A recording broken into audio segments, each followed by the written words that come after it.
Caribbean nationals from time to time will travel to other islands in search of work or a better life.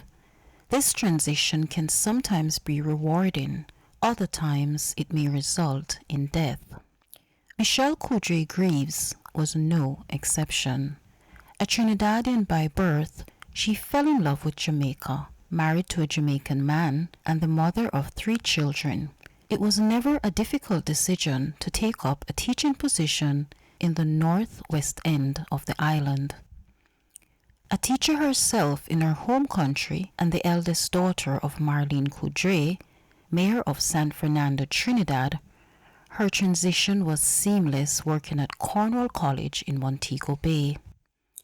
Michelle had been living in Jamaica for 8 years prior, traveling between Jamaica and the twin island Trinidad and Tobago. It was unclear as to why she never tried to secure her own transportation, but instead chose to travel with her on-call taxi driver, with whom she was already familiar.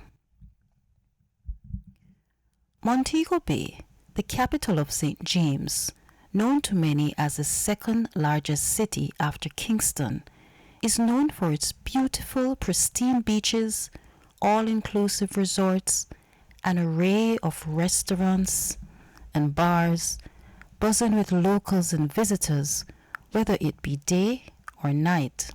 On many occasions, Michelle, who was estranged from her husband, would explore the night offerings, calling her taxi driver Ivan Taylor for transportation. Oftentimes, he would be the one to drop her at her intended locations and pick her up when she called to be taken home.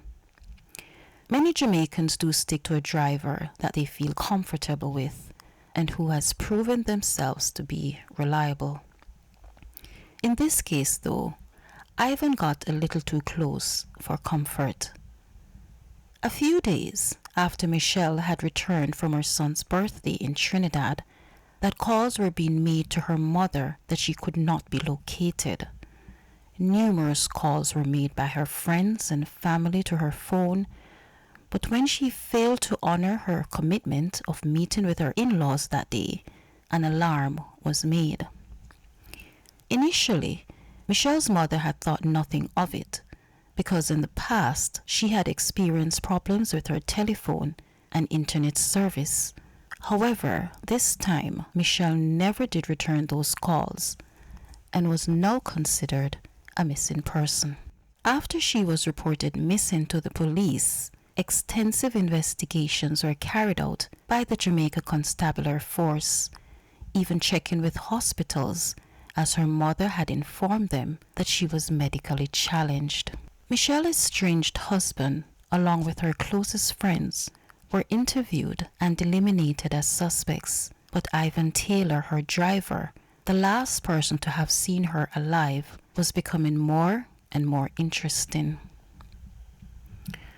Although anticipating that she would be found alive by those who loved and knew her well, her badly burnt body was discovered 10 days after in the Barnett Cane Field in Montego Bay. Ivan Taylor was called in for questioning. Based on eyewitnesses' report, they saw his car early one morning leaving the murder scene. He was now the sole suspect that captivated the public's interest.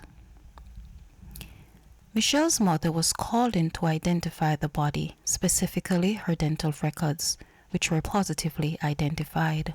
The trial officially started in April 2014, 2 years after Michelle's body was found.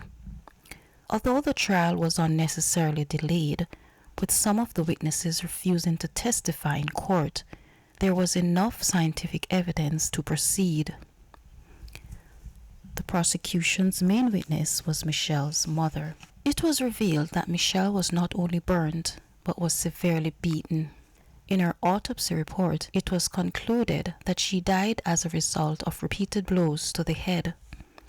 The trial was heard by a jury of 12 members, with overwhelming evidence presented using DNA as well as statements from cellular analysts, along with eyewitnesses' reports.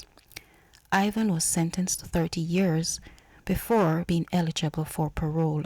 At Michelle's funeral, her mother expressed that the crime was not a reflection of the Jamaican people, as she felt so welcomed and loved while staying on the island. Her body was cremated in Jamaica, and her remains were taken to Trinidad, where an official funeral was held. It was attended by then Prime Minister Kamla Prasad and other cabinet members. All three children were released into the custody of Michelle's mother, Mayor Marlene Coudray.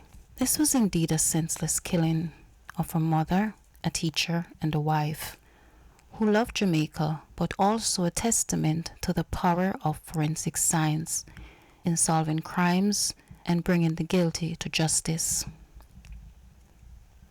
For more crime stories within Jamaica and the Jamaican diaspora, please subscribe, like, and share. This is Marsha. Thank you for watching more of What You Love on Island Crimes.